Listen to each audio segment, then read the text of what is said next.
What's up, y'all? It's Dr. Paul with another Golden Age comic book conservation video for Liberty Hill Comics, where I share my passion and over 40 years experience comic book collecting, investing, and conservation with you. Today we are continuing our video series in which we conserve this Golden Age comic book and prepare it for submission to CGC. In today's video, I'm going to try to remove the glue that was used to seal a tear on this comic book, and if successful, I'll demonstrate how to perform a proper archival tear seal using Japanese paper and methyl cellulose. And if that goes well, I'll show you the final results of the washing and tear seal and resolve last episode's cliffhanger, so stick around. Our conservation candidate is a copy of Flash Comics number 20 from August 1941, which means it's an early pre-war issue from the first period of the Golden Age of comic books. It includes stories for 3 members of the Justice Society of America, Flash, Hawkman, and Johnny Thunder, and has a total of 68 pages. In episode 1 of this series, we discussed how Flash Comics was the most successful anthology series published by All American Comics, Inc., one of the comic book companies that eventually became the company we know today as DC Comics. Flash Comics was published from January of 1940 through February of 1949, and the first issue famously has the first appearances of 3 members of the Justice Society of America: the Flash, Hawkman, and Johnny Thunder. Flash Comics number 20 is not a key issue, but being a pre-war Golden Age DC comic book means it will always be in demand as a collectible. And there are only 21 universal copies in the CGC census to meet that market demand, so this copy is definitely worth preserving. We did a walkthrough of the comic book to determine the condition and what flaws it had before developing a conservation plan to address any flaws we could in an effort to maximize the preservation and equity of this comic book. Overall, we decided we had a very solid collectible with great paper quality and only minor soiling. It did suffer from an apparent manufacturing defect that resulted in a rough cut on the top edge and subsequent tears in the first 5 wraps, as well as a small triangle missing from wrap number 6. The cover has a spine split at the bottom of approximately 2 inches, but by far the greatest flaw we found was that there was an approximately 1-inch tear on the back cover that had been repaired by gluing the paper back together.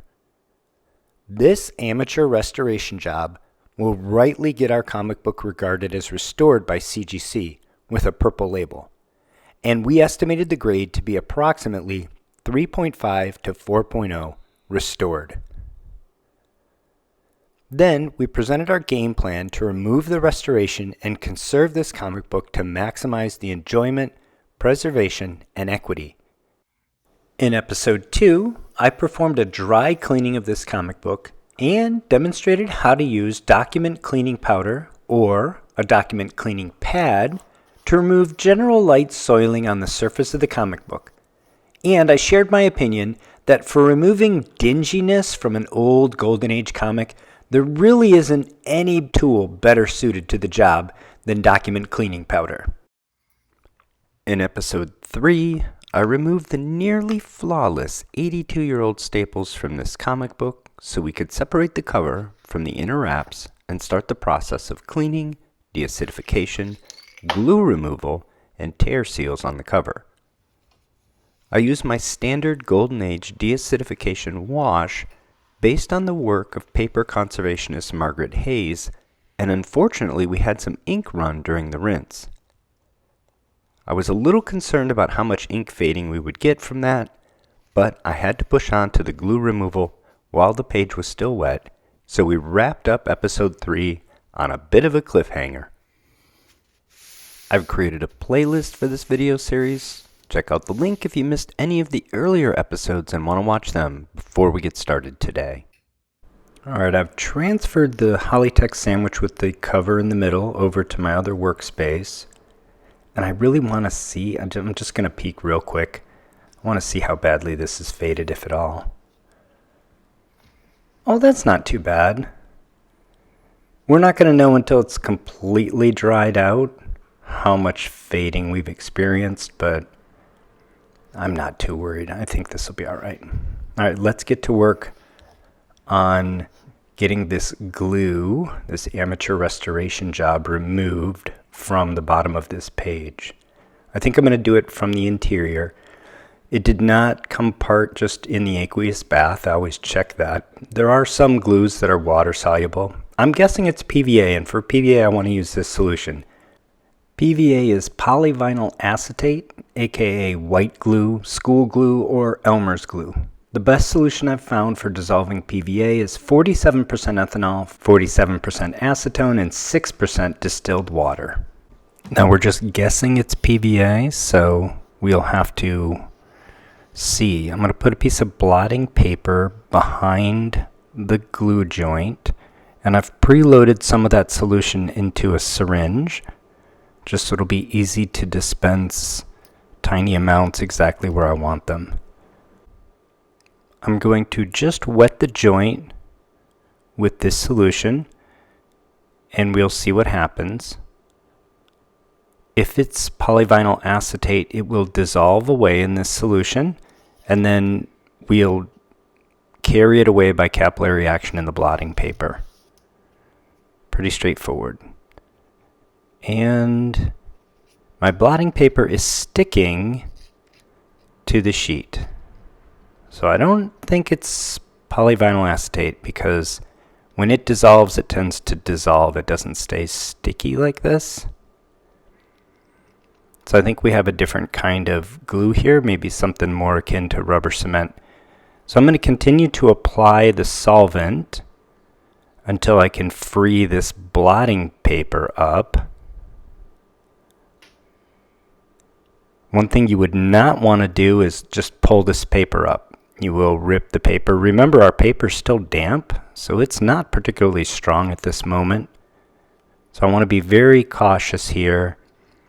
I would rather flood this with the solvent than tear a piece of the cover and have it sticking to my blotter paper. So I'll just continue to flood this from all different angles. Looks like I've got just a tiny spot where there's still some adhesion. I'm going to continue to just add the solvent until I can remove the blotter paper. I'm curling it up. I'm off camera. I apologize. I'm curling it up so that I can get the syringe needle from the bottom. There we go. Now I'm free, or very nearly so. Yeah. Now I'm free. Good. Okay, well, we learned something. We didn't probably remove much glue, but I'm thinking now this is something more like rubber cement. And rubber cement will be soluble in the solution as well. Obviously, that's why it got sticky with the blotting paper. So let's just take this plastic scraper and see what we can't just scrape off. And it's scraping off nicely. I think this is some kind of glue similar to rubber cement. So I have a cotton round. I'm just going to collect. I'm going to scrape off the glue and collect it either on the blotting paper or this cotton round out of the way.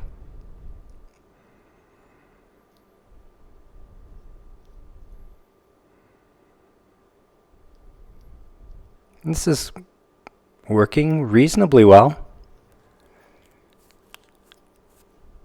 Can't complain.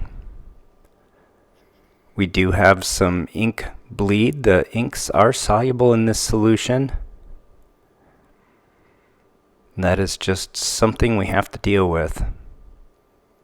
Rather than be depressed that I caused some ink bleed, I choose to blame it on the person who put the glue here. They're the ones who really caused this problem that we're trying to address.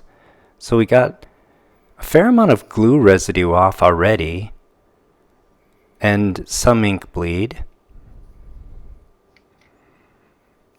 Oh, what we want to do here is do a test, a tackiness test, just with your finger. If there's any tackiness at all, you need to continue.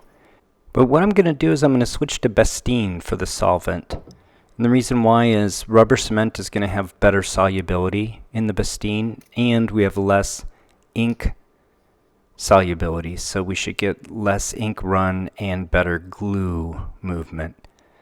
I've preloaded the Bastine into a syringe for the same reasons, just to make it easy for me to localize and deliver exactly what I want, exactly where I want it. Now, I didn't put a piece of blotting paper behind the cover here, and I should have. And we're gonna probably want to make sure that we clean the mat later, because the Bastine will carry this cement, this glue with it.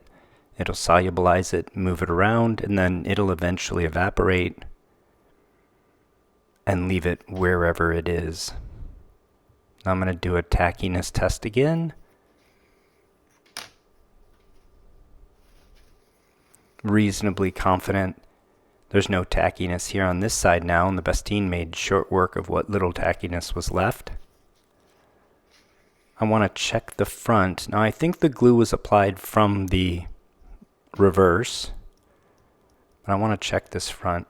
And there's a little bit of tackiness, probably just from a little bit of bleed through. So I'm going to apply some Bastine here. Now note, this joint has not yet come apart, and we definitely need to take it apart. That black line that defines the gutter here, the edge of the ad from the white space, is just a little bit off register, and that's definitely not how a professional would do this job. And even if you're using conservation materials, conservation techniques, if you do the job in an amateurish way, you can still get a restoration label from CGC. So I just did a very gentle test there to see if that joint wanted to come apart. It doesn't. I'll do one more tackiness test. No tackiness here. So let's continue to work this from the reverse, the interior of the cover. Might be a little bit of tackiness left still. And at any rate, we need to add some solvent to get this glue joint separated anyway. So a little bit more Bastine here. Again, I should have blotting paper under it, and I don't. Because we definitely want whatever comes off this joint, whatever's carried away by the Bastine, we don't want it on our Hollytex, we don't want it on our work mat.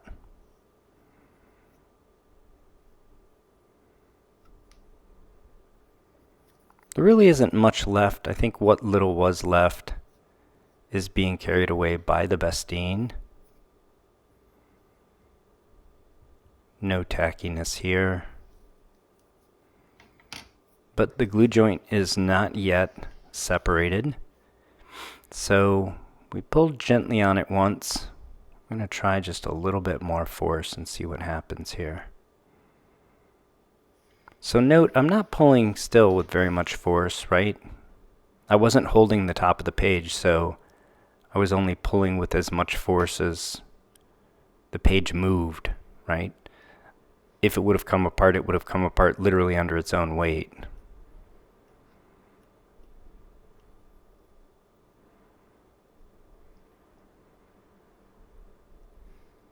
Testing other areas to see if there was glue residue anywhere else. And I think there's not much more for it. I think this joint needs to be separated, so I am going to hold it above and below. Still doesn't really want to go without more force than I'm willing to do. So I'm going to go ahead and reapply some Bastine just on the glue joint. And let's retry with the same amount of force. There we go. That's what we were trying to accomplish. Now we can realign those pieces on register so that we have a straight line, and we can bond it with an archival method. We'll use Japanese paper and probably just methyl cellulose on a small tear like this. Let's check the front. We should be able to line that up on register because it's been freed from where it was glued improperly. Yeah, I'm reasonably satisfied with that. There may have been some contraction of the paper there, so possibly it won't be perfect, but I think it's going to be better than what we started with. And certainly the materials will be better than what we started with. So obviously I want to glue it from the reverse so that we don't see the Japanese paper. But before I do that, this is what I was talking about. The Bastine carried that glue away, then evaporated and left it there. So I'm going to clean my hobby mat. This is just a little bit of Bastine. Let it sit for a moment, and then just wipe it up with some paper towels. Alright, now that we've got a clean hobby mat, we can bring our work back to it. Page is still damp, but it's quite a bit drier than you normally see me work with the paper mending. This is a piece of Japanese paper called Tengujo. This is the 5 grams per square meter. And what I'm going to do is just use a sort of triangular piece that's going to cover the split spine and our tear. For an adhesive, I'm going to use Archival methyl cellulose. This is from Line Co. I'm going to use a number 5 sable brush. I get the methyl cellulose through Amazon. There is an affiliate link in the description if you want to use the exact same solution, and I just prepare it per the manufacturer's instructions. You'll note that I have a torn, frayed edge on the Tengujo. This gives it a nice surface area and also makes the edge less visible to the eye, so it stands out less. I have a little piece of paper here that is not flat. I just noticed it, so I'm going to flatten that out. No trouble at all, and then I'll put the Tengujo back in place. As I was saying, we want frayed edges, and I apply the methyl cellulose. You'll note that it is thicker than syrup. It's kind of a gel. I'm going to place it central in the Tengujo and then brush out away toward the edges. If you brush back in, you take all those little fibers and you bunch them up, wad them up, push them toward your tear.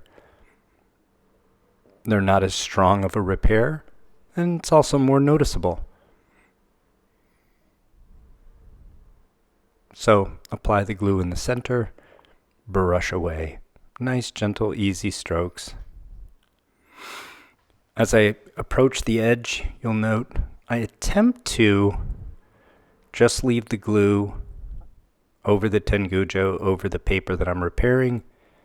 Try not to get any between off the edge where it would potentially stick the Tengujo to my Hollytex. Hollytex is fairly inert with the chemistries that we're using, and the glue does not tend to stick to it despite it having a very large surface area. But it can stick to it, and it can occasionally, if you have really weak paper, it can tear the paper.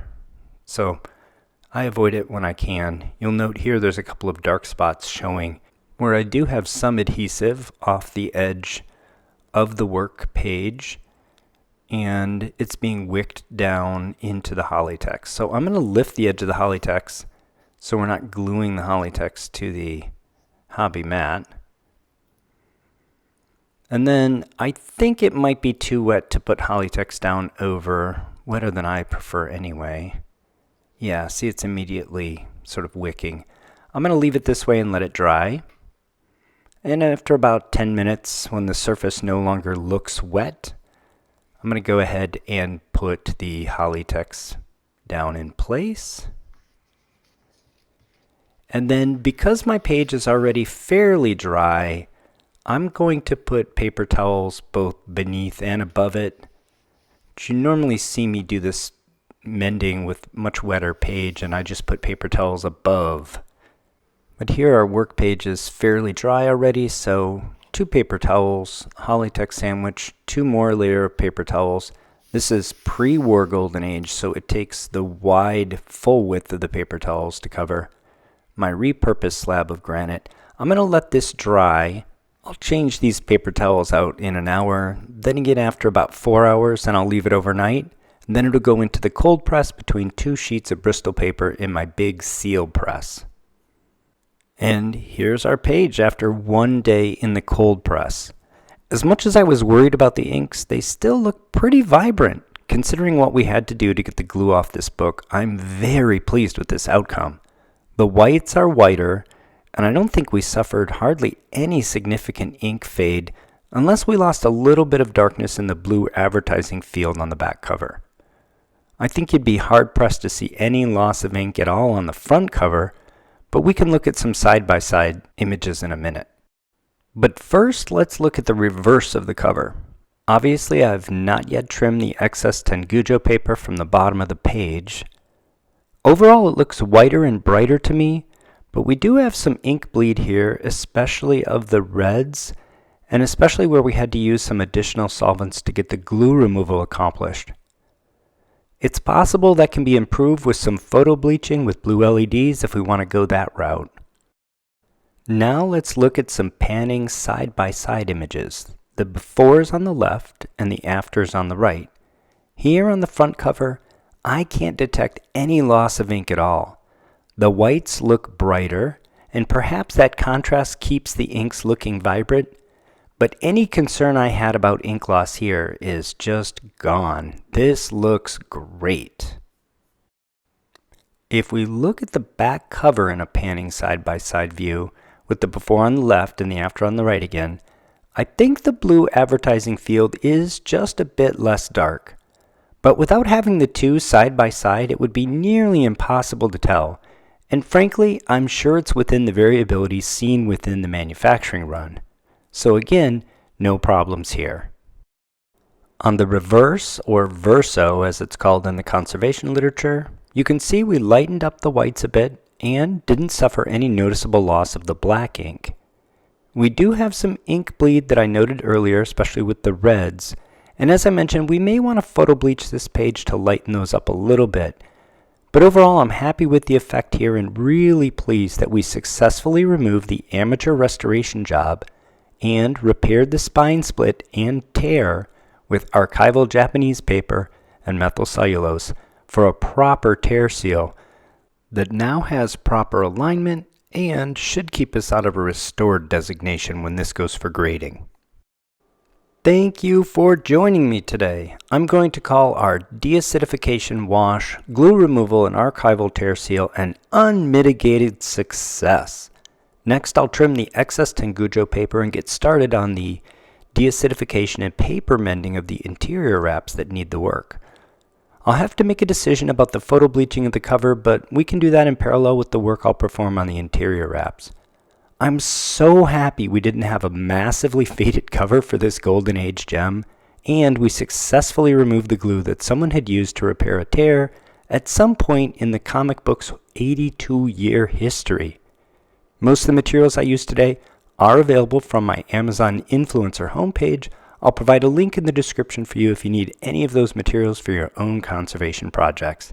If you enjoyed this video, please hit the like button, subscribe to the channel, and hit that bell icon to be notified of when we put our next episode up, or we go live with our new comic book conservation show, which happens Sunday evenings at 8:30 Eastern. Until next time, take care of one another.